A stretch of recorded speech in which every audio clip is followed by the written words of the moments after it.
Olá, gente, uma boa noite a todos, né? Bom dia para você que está vendo esse vídeo agora pela manhã. E boa noite, né? Você que está vendo este vídeo agora à noite. Glória a Deus por tudo isso. Quero saudar a todos com a paz do Senhor, né? Paz do Senhor nosso Senhor Jesus Cristo. Eu quero compartilhar, né? Sem perca de tempo, um versículo que Deus falou profundamente hoje ao meu coração, né? Baseado em uma pregação que eu ouvi hoje na igreja, né, através do meu pastor, no culto de doutrina, aonde foi nos ensinado coisas ali muito importantes acerca da maneira como nós devemos usar, né, a nossa sabedoria, né. O versículo se encontra Provérbios 4, versículo 23, que diz: Sobretudo, o que se deve guardar? Guarda o teu coração, porque dele procedem as fontes da vida. Quando a gente vai pegar, né,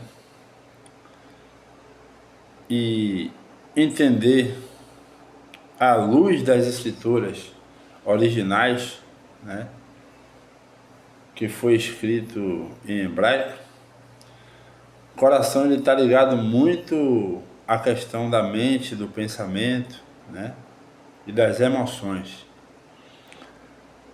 Então, esse versículo, ele se refere, Salomão estava querendo se referir à questão dos pensamentos, a questões emocionais, né, que a nossa mente gera, né? Ele estava dizendo,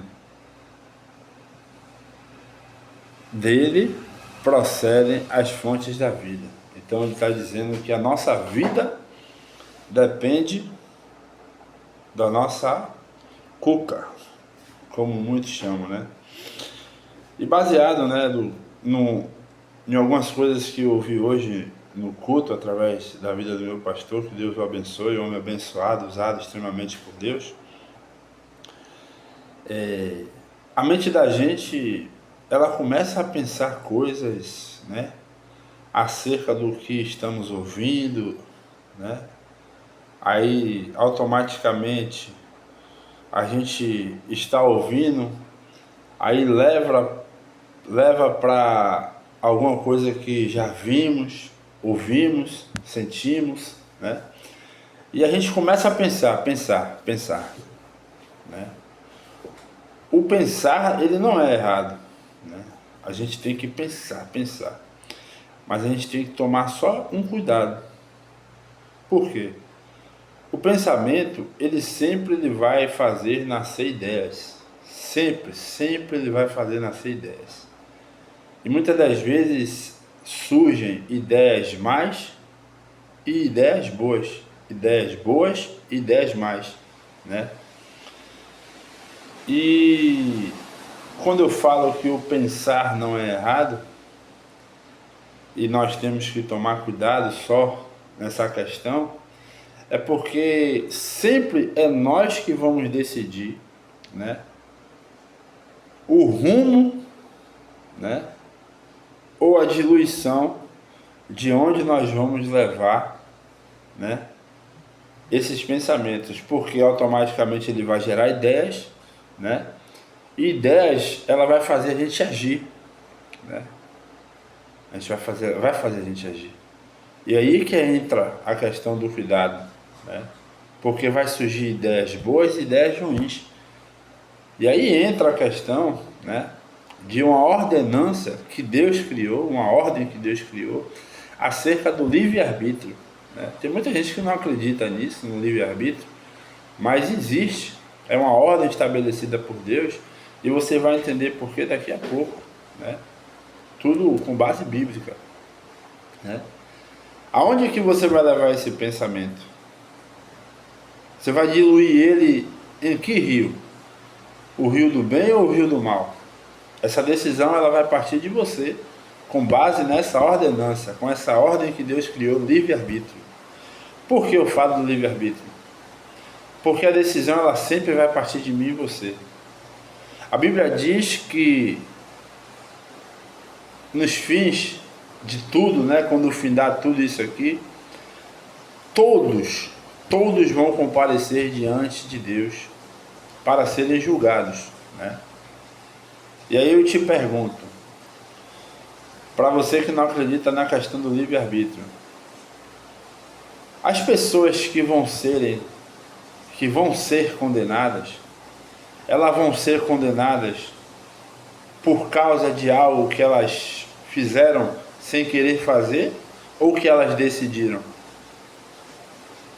Aí você entende a questão do livre-arbítrio, porque elas decidiram fazer. Porque a partir do momento que elas pensaram, né, surgiram ideias, né, tanto boas quanto ruins, mas elas decidiram ir para o lado ruim, né? Aí, irmão, mas ela não tinha conhecimento acerca de que era ruim. Eu sempre digo, né, eu já falei muito, já errei, já fiz coisas.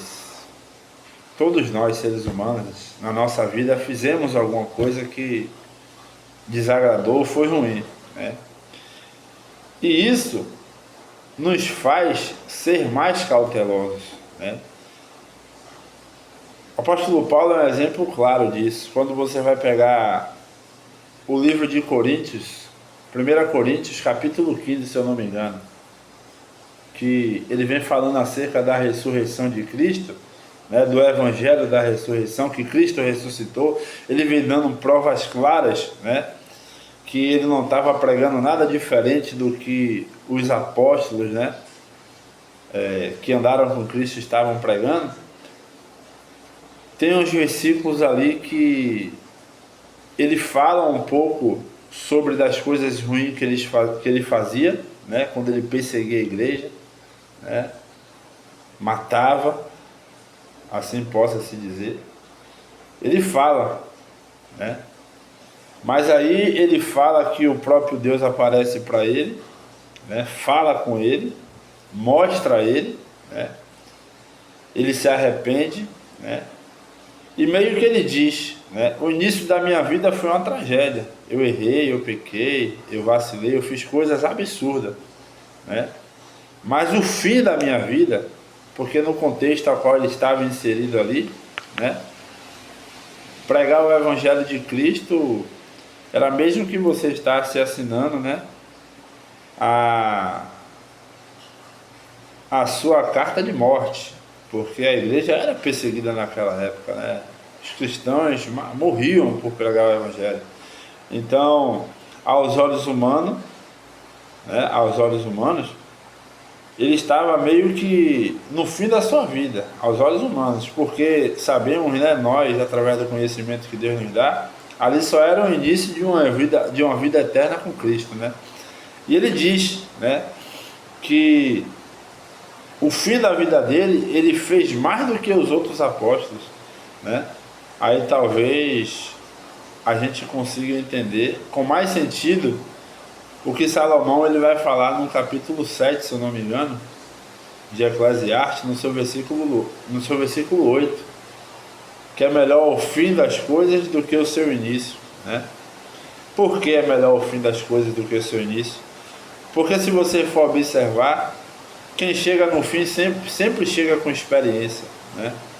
O começo, ele é marcado, né, por acontecimentos que faz com que o fim, né, tenha a excelência de experiência, né? Talvez você não concorde comigo, você está totalmente coberto de razão de não querer concordar, mas eu enxergo assim, né? Então, o que é que eu estou dizendo?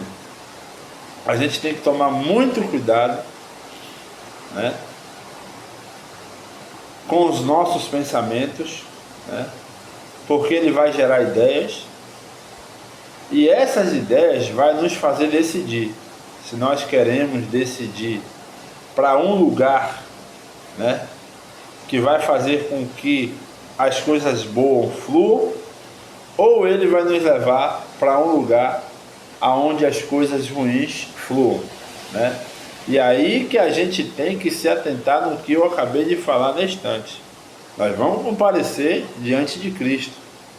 Nós vamos comparecer, todos nós, né?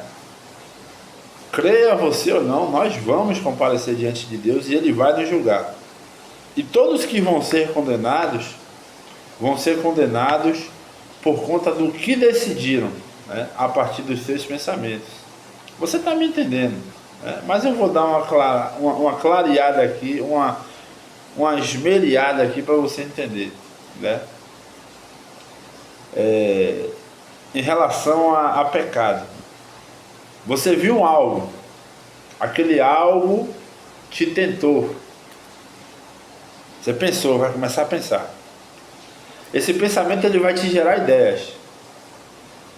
E por mais que esse pensamento seja ruim, dentro desse pensamento vai surgir duas ideias. Porque Deus é terrível em sua justiça. Ele sempre vai dizer, né, o que ele fala lá, eu acho que no capítulo 28 de Deuteronômio. Eis que coloco diante de ti a bênção e a maldição. E ele ainda te dá um exemplo. Escolhe, pois, tua bênção para que viva tu e a tua família, para que nenhuma, né, maldição que está escrito neste livro te sobrevenha. É um monte de coisa. Então, assim, sempre vai vir dois pensamentos, o bom e o ruim. Né? Essa pessoa, ela não foi condenada porque não existiu isso, ela foi condenada porque existiu isso e ela escolheu o mal, escolheu fazer o que era mal, né? E ela vai ser julgada por isso, né? É uma coisa que a gente tem que aprender com o tempo, né? Mas é bom a gente parar sempre para poder estar dando uma leitura na palavra de Deus, procurar entender, né? Procurar ler algumas coisas, alguns livros, para que a nossa mente, a nossa intelectualidade, ela venha a se aflorar a ponto de a gente conseguir enxergar algumas coisas, né, que a gente talvez deixe passar desapercebido, e aí a gente paga o preço, né? A gente paga o preço. Eu me lembrei aqui agora de Josué. Josué fez uma aliança, né, com base em engano, né, com os gibeonitas. Ele fez uma aliança com base em engano, né? Os gibeonitas enganou, né? Tem toda aquela retórica ali de levar as roupas velhas, pães velhos, né, trapos velhos, né, alegando que eram povos estrangeiros, né, da cidade ali dos amorreus ali, dizendo que não era dali, e acabou que Josué faz esse pacto ali, né, essa aliança, sem consultar a Deus. Ele não consultou a Deus, né, mas ele fez aliança em nome de Deus, e Deus era pelo nome dele, né. Aí depois, lá na frente, né, Saul, né, com o patriotismo dele, achou de exterminar, né, séculos e séculos depois, achou de exterminar os gibeonitas, né? E ao meu ver, né, Josué foi bem mais líder do que ele e não procurou reparar isso, mas ele se achou no direito, né? Aí ele vai, tenta exterminar lá de uma vez só os gibeonitas, né? Sendo que depois que Israel descobriu, né, lá no tempo de Josué, o engano que foi feito ali através dos gibeonitas, né, eles foram vocacionados para poder servir aos israelitas, né, pegando água para poder servir aos sacerdotes, ao povo, né. Eles viraram praticamente meio que escravos para poder manterem a vida dele, e assim eles foram fazendo de séculos em séculos, né. Aí Saul se levanta, começa a meter espada, matar, destruir, vai, faz e acontece, né? Beleza, show de bola, valeu, Saul, você é o cara. Aí quando chega lá na frente, Davi, já reinando, rei de Israel, Aí vem uma fome miserável, 3 anos de fome. 3 anos de fome, o anjo com a espada.